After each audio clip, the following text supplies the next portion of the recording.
Hello friends, हमने शुरू किया है लूसेंट सामान्य ज्ञान की बुक को। इसमें से हम हिस्ट्री पोर्शन डिस्कस कर रहे हैं। आज हम पढ़ेंगे मराठा के उत्कर्ष के बारे में। मराठों का उत्कर्ष।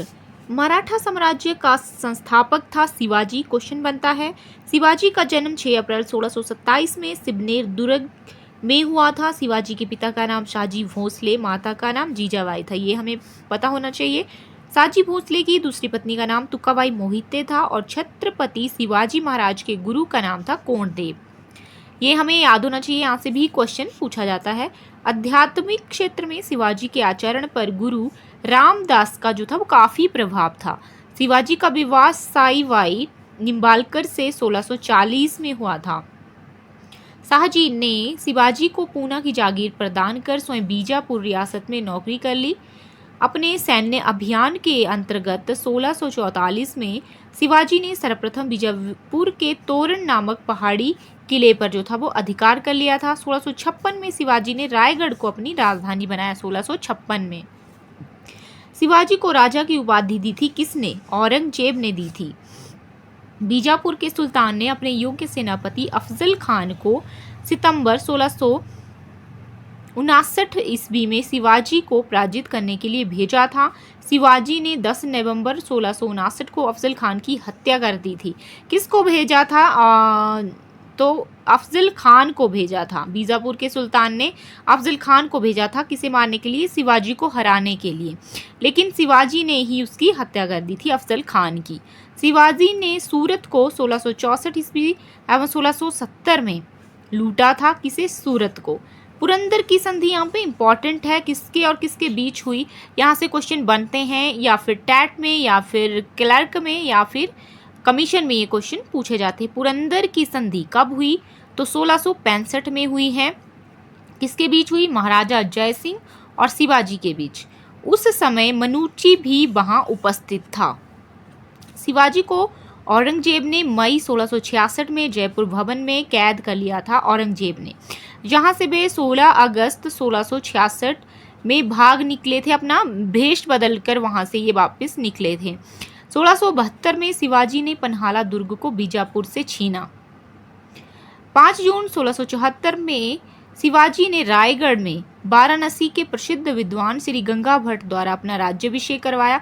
मूल रूप से गंगा भट्ट महाराष्ट्र का एक सम्मानित ब्राह्मण था और लंबे समय से जो वाराणसी में रह रहा था। कर्नाटक अभियान के बारे में, यह शिवाजी का अंतिम अभियान था। क्वेश्चन ऐसे भी पूछा जा सकता है कि शिवाजी का अंतिम अभियान, तो कर्नाटक अभियान था। 1676 से 78 के तक चला ये। इन्होंने 1678 में जिंजी का किला विजित किया, जो कि उनका अंतिम विजय माना जाता है। अंतिम विजय इनकी मानी जाती है जिंजी का किला। 1678 में ये इन्होंने जीता। मात्र 53 वर्ष की आयु में 3 अप्रैल 1680 को शिवाजी की मृत्यु हो गई। इनका अंतिम संस्कार जो था राजाराम, दूसरी पत्नी सोयराबाई का पुत्र था, राजाराम ने संपन्न किया। इनकी मृत्यु के समय संभाजी पन्हाला के किले में कैद थे।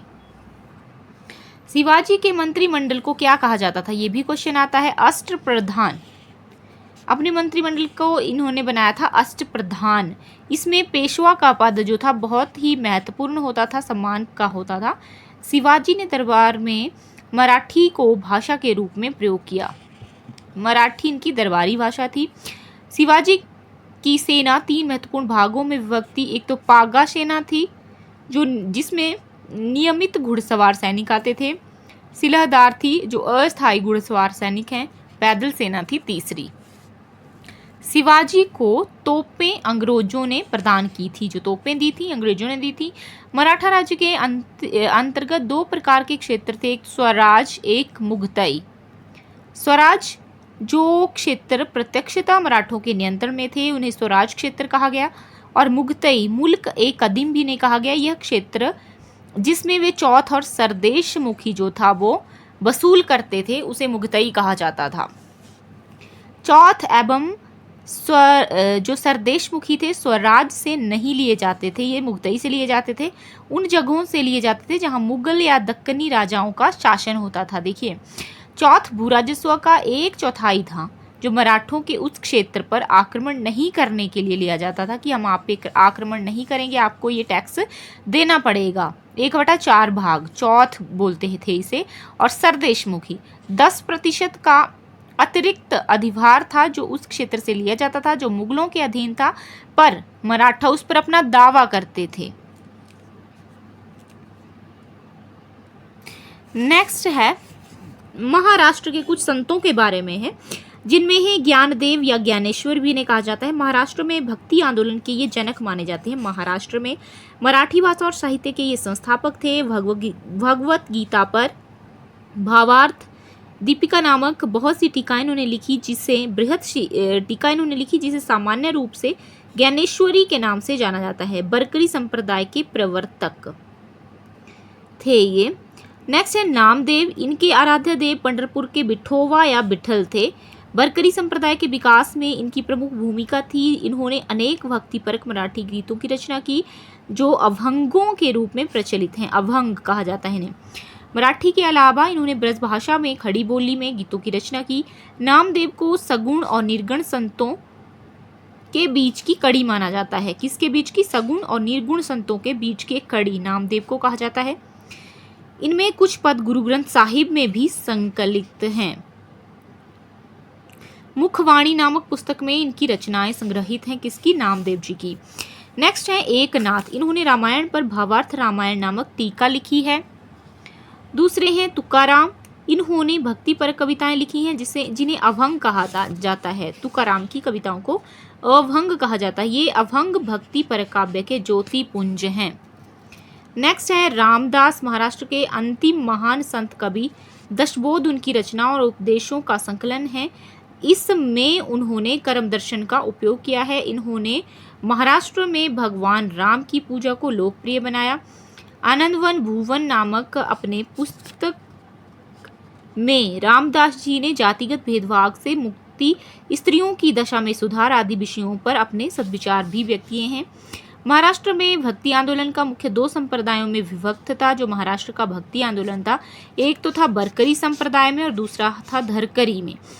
तो बरकरी अथवा ये थे बिठोवा पंथ के। कृष्ण को मानने वाला पंथ था ये। ज्ञानदेव, नामदेव, तुकाराम इसमें आते हैं बरकरी में, और धरकरी में यानी कि राम को मानने वाले, तो इसमें आते हैं रामदास। नेक्स्ट है सरंजामी। नेक्स्ट है आपका सरंजामी प्रथा का संबंध जो था मराठा भू राजस्व व्यवस्था से था। अब अष्टप्रधान जो शिवाजी की अपनी मंत्रिपरिषद थी, इसे कहा जाता था अष्टप्रधान। तो इसमें कौन कौन थे? पेशवा प्रमुख पद था जिसे प्रधानमंत्री भी कहा जाता था। राज्य का प्रशासन और अर्थव्यवस्था की देख रेख करता था ये। और सरिये नौवत सेनापति होता था। सैन्य प्रधान होता था ये, सेना का प्रधान सरिये नौवत। अमात्य ये राजस्व मंत्री, आय व्यय का लेखा जोखा रखने वाला। वाक्यानवीस ये गुप्तचर होते थे, सूचना देने वाले। संदीप गृह के विभाग का अध्यक्ष। और चिटनिस जो था राजकीय पत्रों को पढ़कर उनकी भाषा शैली को देखना इसका काम था। सुमंत था विदेश मंत्री। पंडित राव धार्मिक कार्यों के लिए तिथि का निर्धारण करने वाला था। पंडित राव, पंडित से ही याद रख सकते हैं कि पंडित का काम करता था, ये धार्मिक कार्य करते थे। न्यायाधीश न्याय विभाग का प्रधान था। पेशवा प्रधानमंत्री, सरिये नौबत सेनापति। अमात्य जो थे वो राजस्व मंत्री। वाक्यानवी सूचना देने वाले गुप्तचर। चिटनिस जो पत्रों से रिलेटेड थे। सुमंत विदेशी मंत्री। पंडित राव धार्मिक कार्य करवाते थे। और न्यायाधीश जो थे वो न्याय विभाग के प्रधान। शिवाजी की कर व्यवस्था मलिक अंबर की कर व्यवस्था पर जो थी वह आधारित थी। शिवाजी ने रस्सी द्वारा माप की व्यवस्था के स्थान पर काठी या मानक छड़ी को प्रयोग करना जो था आरंभ किया। शिवाजी ने 1679 में अन्नाजी दत्तो द्वारा व्यापक भूमि सर्वेक्षण करवाया। शिवाजी के समय कुल उपज का 33% भाग राजस्व के रूप में लिया जाता था, जो बढ़कर 40% भी हो गया था। ये भी आ सकता है। शिवाजी के समय जो राजस्व था वो कितना था? तो ये था आपका 33% कुल उपज का, और बाद में जो बढ़ भी गया था 40% हो गया था। शिवाजी ने मुगल व्यापारी केंद्र सूरत को 2 बार लूटा था, एक 1664 में, एक 1670 में। नेक्स्ट है शिवाजी के उत्तराधिकारी। तो शिवाजी का उत्तराधिकारी था संभाजी। संभाजी ने उज्जैन के हिंदी एवं संस्कृत के प्रकांड विद्वान कवि कलश को अपना सलाहकार नियुक्त किया था, कवि कलश। मार्च 1699 को मुगल सेनापति मखरव खान ने संगमेश्वर में छिपे हुए संभाजी एवं कवि कलश को गिरफ्तार किया और उनकी हत्या भी कर दी। संभाजी के बाद 1699 में राजा राम को नए छत्रपति के रूप में राज्याभिषेक उनका करवाया गया। राजा राम ने अपनी दूसरी राजधानी बदली थी, सतारा को बनाया था। शिवाजी के किले की रक्षा के लिए नियुक्त अधिकारी कौन कौन थे? एक तो हवलदार, एक सरेनौवत, एक सबनीस। हवलदार था किले की आंतरिक व्यवस्था की देखरेख करना, सरेनौवत किले की सेना का नेतृत्व करना और सबनीस था किले की अर्थव्यवस्था, पत्र व्यवहार एवं भंडार की देखरेख करने वाला। राजा राम मुगलों के संघर्ष करता रहा और संघर्ष करते हुए 2 मार्च 1700 में मारा गया। राजा राम की मृत्यु के बाद उनकी जो विधवा पत्नी ताराबाई थी, अपने 4 वर्षीय पुत्र शिवाजी द्वितीय का राज्याभिषेक करवाकर मराठा साम्राज्य की वास्तविक संरक्षिका बन गई थी। 1707 में उधर औरंगजेब की भी मृत्यु हुई और मृत्यु के बाद संभाजी के पुत्र शाहू, जो औरंगजेब के कब्जे में था उस टाइम, ने शाहू भोपाल के निकट के मुगल शिविर से वापस महाराष्ट्र आ गया। शाहू एवं ताराबाई के बीच 1707 में खेड़ा का युद्ध हुआ। खेड़ा का युद्ध कब हुआ है? जब शाहू वापस आया तो उसने ताराबाई से संघर्ष किया, क्योंकि वो राजा बन गया था, उसका पुत्र ताराबाई का, जिसमें क्या हुआ, इस युद्ध में शाहू विजयी हुआ। अब शाहू ने 22 जनवरी 1708 को सतारा में अपना राज्याभिषेक करवा लिया। शाहू के नेतृत्व में नवीन मराठा साम्राज्यवाद के प्रवर्तक पेशवा लोग थे, जो शाहू के पैतृक प्रधानमंत्री थे। पेशवा पद पहले पेशवा के साथ ही वंशानुगत हो गया था। पेशवा पुणे में रहता था। 1713 में शाहू ने बालाजी विश्वनाथ को पेशवा बनाया। 1713 में बने बालाजी विश्वनाथ। इनकी मृत्यु 1720 में हुई। इसके बाद पेशवा बाजीराव प्रथम हुए। बाजीराव प्रथम बना। पेशवा बाजीराव प्रथम ने मुगल साम्राज्य की कमजोर हो रही स्थिति का फायदा उठाने के लिए शाहू को उत्साहित किया और कहा कि आओ हम इस पुराने वृक्ष के खोखले तने पर प्रहार करें, शाखाएं तो स्वयं ही गिर जाएंगी। इम्पोर्टेंट है, हमारे प्रयत्नों से मराठा पताका कृष्णा नदी से अटक तक फहराने लगेगी। उत्तर में शाहू ने कहा, निश्चित रूप से ही आप इसे हिमालय के पार गाड़ देंगे। निसंदेह आप योग्य पिता के योग्य पुत्र हैं। ये कहा था शाहू ने पेशवा बाजीराव प्रथम के लिए। पालखेड़ा का युद्ध। पालखेड़ा का युद्ध कब हुआ? तो 7 मार्च 1728 में बाजीराव प्रथम एवं निजामुल मुल्क के बीच युद्ध हुआ है। पालखेड़ा का युद्ध इम्पोर्टेंट है, जिसमें निजाम की हार हुई। पालखेड़ा के युद्ध में निजाम की हार हुई तथा निजाम के साथ मूंगी सीवा गांव की संधि भी हुई। अब दिल्ली पर आक्रमण करने वाला प्रथम पेशवा बाजीराव प्रथम था, जिसने 29 मार्च 1737 को दिल्ली पर धावा बोला। उस समय मुगल बादशाह मुहम्मद शाह दिल्ली छोड़ने के लिए तैयार हो गया था। अब ये इनके बारे में तो आपको पता ही होगा सभी को। बाजीराव प्रथम के बारे में तो मस्तानी नामक महिला से संबंध होने के कारण ये चर्चित रहे। मूवी भी हमने देखी है। 1740 में बाजीराव प्रथम की मृत्यु भी हो जाती है। यहाँ पे अंग्रेज मराठा संघर्ष के अंतर्गत होने वाली प्रमुख संधियां कौन सी हैं? बारना की संधि है 1731 में। संगोला की संधि 1750, ये हमें याद होनी चाहिए। सूरत की संधि भी 1775 इम्पॉर्टेंट है। पुरंदर की संधि 1776 इम्पॉर्टेंट है। बड़गांव की संधि 1779 इम्पॉर्टेंट है। सालवाई की संधि 1782 इम्पॉर्टेंट है। बसीन की संधि 1802 इम्पॉर्टेंट है। देवगांव की संधि 1803। सुरजी अर्जुन गांव की संधि 1803। राजापुर घाट की संधि 1804। नागपुर की संधि 1816। ग्वालियर की संधि 1817। पूना की संधि 1817। मंदसौर की संधि 1818 इम्पोर्टेंट है। बाजीराव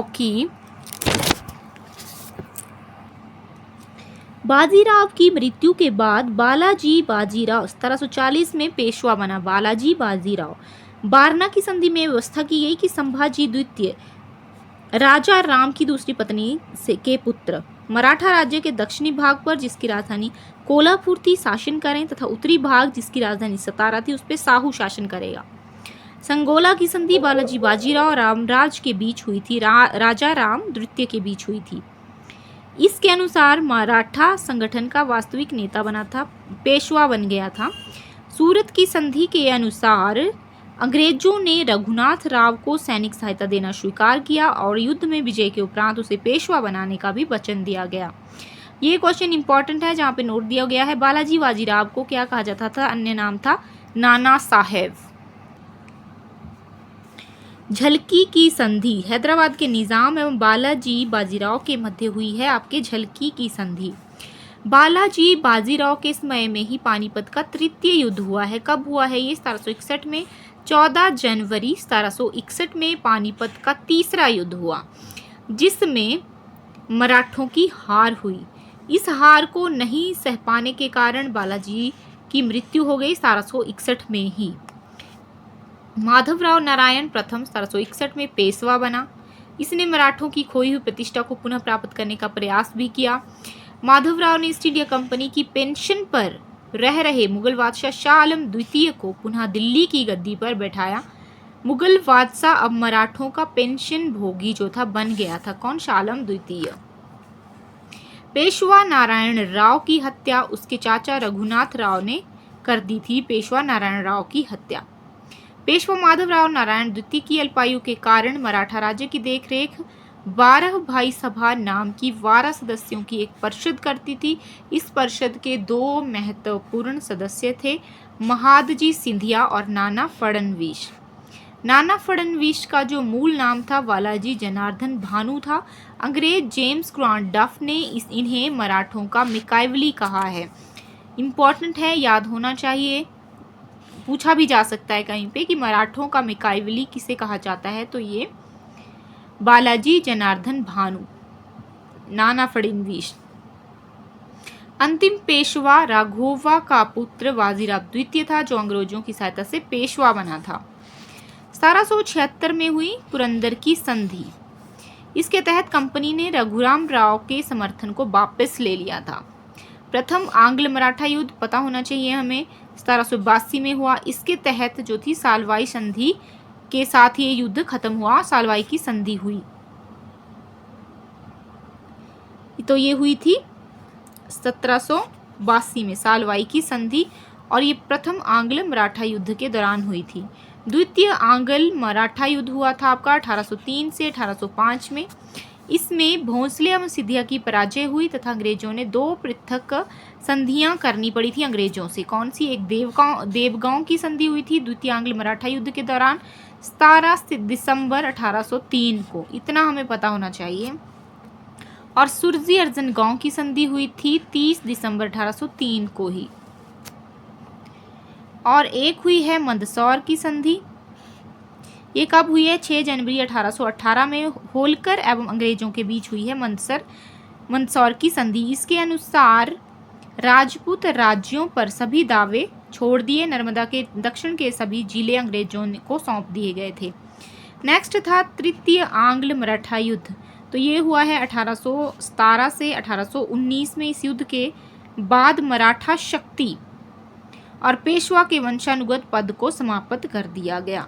पेशवा बाजीराव द्वितीय ने कोरेगांव एवं अस्टी के युद्ध में हारने के बाद मैल्कम के सम्मुख आत्मसमर्पण कर दिया। परिणाम स्वरूप दोनों के बीच पूना की संधि हुई 1817 में। अंग्रेजों ने पेशवा के पद को समाप्त कर बाजीराव द्वितीय को पुणे से हटाकर कानपुर के निकट बिठूर में पेंशन पर जीने के लिए भेज दिया, और वहीं पर इनकी मृत्यु हो गई 1853 में। नेक्स्ट है मराठा प्रशासन। पूना में स्थित पेशवा का सचिवालय मराठा प्रशासन का केंद्र था, जिसे हजूर दफ्तर कहते थे। मराठा राज्य में सूबे को प्रांत कहा जाता था। तरफ अथवा परगने को महल, तरफ को और परगने को महल कहा जाता था। बड़े प्रांत सर सूबेदार के अधीन होते थे। इसके अधीनस्थ मामलतार होते थे, जो सीधे केंद्रीय दफ्तर को ब्यौरा देते थे। देशमुख तथा देशपांडे अन्य जिला अधिकारी थे, जो मामलतदार पर नियंत्रण के रूप में कार्य करते थे। देशमुख और देशपांडे। कारकून नामक जिले का अधिकारी विशेष घटनाओं की सूचना सीधे केंद्र को देता था। कारकून नामक जिले का अधिकारी। महल का मुख्य कार्यकर्ता हवलदार होता था तथा मजूमदार और फड़नवीस उसकी सहायता करते थे। ग्राम का मुख्य अधिकारी पटेल होता था जो कर संबंधी न्यायिक एवं प्रशासनिक कार्य करता था। पटेल के नीचे कुलकर्णी होता था जो ग्राम की भूमि का लेखा रखता था। कुलकर्णी के नीचे चौगुले होते थे जो पटेल की सहायता करता था तथा कुलकर्णी के लेखे की जो था देखभाल करता था। और पोतदार सिक्कों के निर्धारित भार तथा धातु की शुद्धता की जांच करता था। पोतदार इसके अतिरिक्त ग्राम 12 बलूटे शिल्पी तथा 12 अलूटे सेवक होते थे। कोतवाल नगर का प्रमुख प्रशासक होता था कोतवाल। गांव में चौकीदार जागला अपराधियों के पता लगाने का काम करता था चौकीदार। स्थायी भूस्वामित्व प्राप्त लोग मीरासदार कहलाते थे। स्थायी भूस्वामित्व प्राप्त लोग जो थे मीरासदार कहलाते थे। और पैसे से लुटेरे बटाईदार जो भूस्वामी थे उपरिस कहलाते थे। पैसे से लुटेरे पिंडारी लाल पट्टी नामक कर वसूल करने के बदले मराठा सेना के प्रत्येक अभियान में उनका साथ देते थे और अपने लूट के माल में से वे सरकार को 25% हिस्सा देते थे। मराठा साम्राज्य के जो अंतिम छत्रपति थे शाहजी उपा साहेब थे। नेक्स्ट है आपका शुरू होता है मॉडर्न हिस्ट्री को हम कंटिन्यू करेंगे, आधुनिक भारत को, इसे हम शुरू करेंगे नेक्स्ट वीडियो में।